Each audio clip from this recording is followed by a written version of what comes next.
Hello everyone, আসসালামু আলাইকুম। সবাইকে স্বাগত জানাচ্ছি ভুবনস মম চ্যানেলের নতুন একটি ভিডিওতে। আশা করি আজকের ভিডিওটি আপনাদের সবার ভালো লাগবে। আগের দিন রাতে বিস্কিট আনা হয়েছিল, তো ওই বিস্কিটগুলি আর রাখা হয় নাই, তো ভাবলাম যে সকালবেলা এখন রেখে দেই। প্রিয় দর্শক, আপনারা যে যেখান থেকে বসে এই মুহূর্তে আমার ভিডিওটি দেখা শুরু করেছেন, আপনাদের সবার কাছে ছোট্ট একটি রিকোয়েস্ট থাকবে, প্লিজ আমার ভিডিওতে একটি লাইক দিয়ে ভিডিওটি কন্টিনিউ করবেন। আর আমার ভিডিওটি যদি ভালো লেগে থাকে তাহলে আমার চ্যানেলটি সাবস্ক্রাইব করে আমাকে নতুন নতুন ভিডিও বানাতে উৎসাহিত করবেন। আপনাদের একটি লাইক, একটি কমেন্ট আমাকে পরবর্তী ভিডিও বানাতে অনেক বেশি উৎসাহিত করে।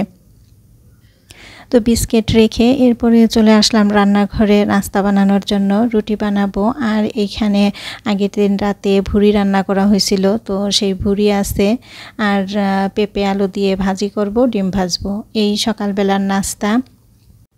শনিবার ছুটির দিন, আমার ছেলে বাসায়, আমার হাজব্যান্ডও বাসায়, তো সকালবেলা সবাই নাস্তা করবে।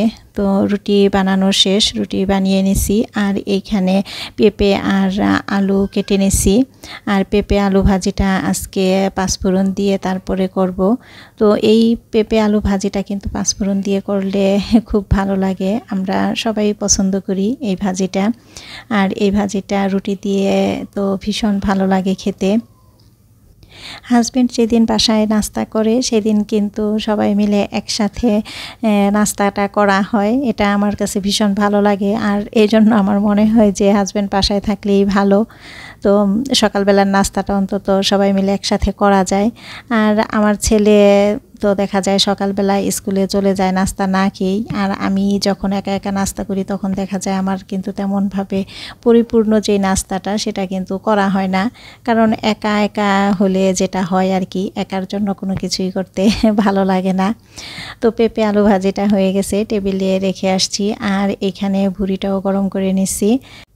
এখন রুটি সেঁকে নিতেছি, তো রুটি সবই সেঁকা শেষ, তো টেবিলে নিয়ে আসলাম। এখন সবাই মিলে একসাথে বসে তারপরে নাস্তাটা করে নিব। আমিও নাস্তাটা একসাথে বসে তারপরে করে নিতেছি। আসলে আমাদের কিন্তু একসাথে বসে খুব বেশি একটা নাস্তা করা হয় না, তো যেদিনই সুযোগ হয় একসাথে বসে নাস্তা করার সেই দিন কিন্তু আমাদের আসলে ভালোই লাগে, সবাই মিলে একসাথে বসে নাস্তা খাওয়ার মজাটাই আলাদা। তো নাস্তা শেষে প্লেট বাটিগুলি আমি বেসিনে রাখলাম, একটু পরে ধুয়ে নেব।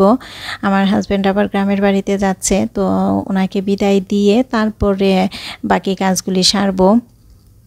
তো এই যে উনি কিন্তু চলে গেলেন, আর এদিকে আমি ডাইনিং টেবিলটাও একটু পরিষ্কার করে নিলাম।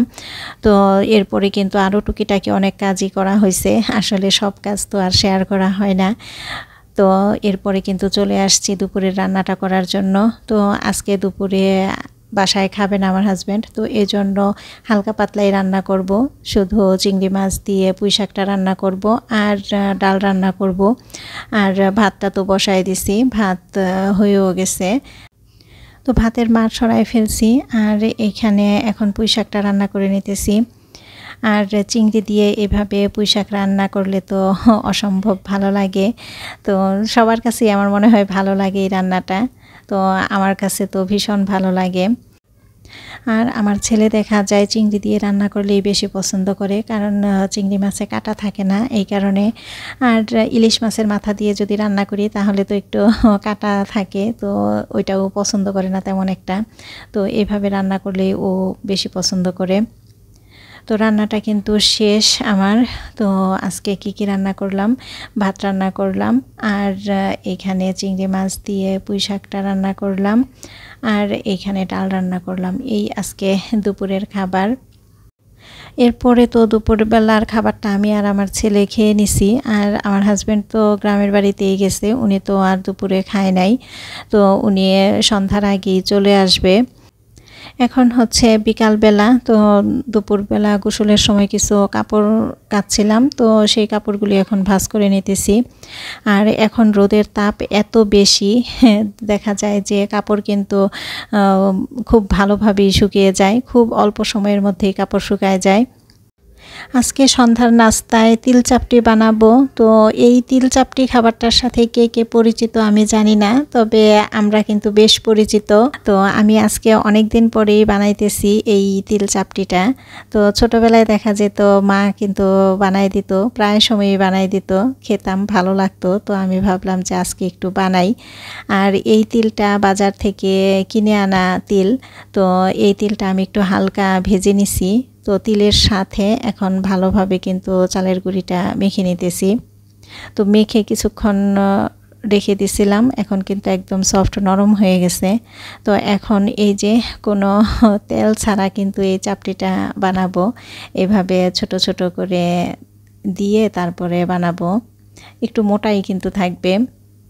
তো এরপরে ঢেকে দিলাম, কিছুক্ষণ ঢাকলেই দেখা যাবে কিন্তু সিদ্ধ হয়ে গেছে। আর এই যে সুন্দর কিন্তু উঠে আসে। তো এই তিল চাপটি আমি বানাইছি ঠিকই, কিন্তু আমার ছেলে কিন্তু একটুও পছন্দ করে নাই, ও খায় নাই। তো ওর বাবা আর আমিই খাইছি। তো আমার হাজব্যান্ড চলে আসছে গ্রামের বাড়ি থেকে। তো আসার পরে যখন সন্ধ্যায় তাকে নাস্তাটা দিছি, সে কিন্তু ভীষণ খুশি। সে বলতেছে যে ছোটোবেলায় অনেক খাইছি, এইটা তো অনেক মজার খাবার, অনেক দিন পরে আবার খেলাম। তো আসলে ভাবলাম যে আসলে আমরা ছোটোবেলায় যেই খাবারগুলি পছন্দ করতাম, সেই খাবারগুলি কিন্তু এখনকার বাচ্চারা আসলে পছন্দ করে না। তো এই তিল চাপটিটা কিন্তু খালি খালি খেতেই ভালো লাগে। তারপরেও আমি একটু ভর্তা নিয়ে নিলাম, আমার ফ্রিজে ভর্তা করা ছিল। তো এটা হচ্ছে মিষ্টি কুমড়ার খোসা ভর্তা। তো এই ভর্তাটা দিয়েও কিন্তু খেতে খুব ভালো লাগছে। তো প্রিয় দর্শক, আজকের ভিডিওটি এই পর্যন্তই। দেখা হবে অন্য একদিন নতুন একটি ভিডিও নিয়ে। আশা করি সে পর্যন্ত সবাই ভালো থাকবেন, সুস্থ থাকবেন। আল্লাহ হাফেজ, আসসালামু আলাইকুম।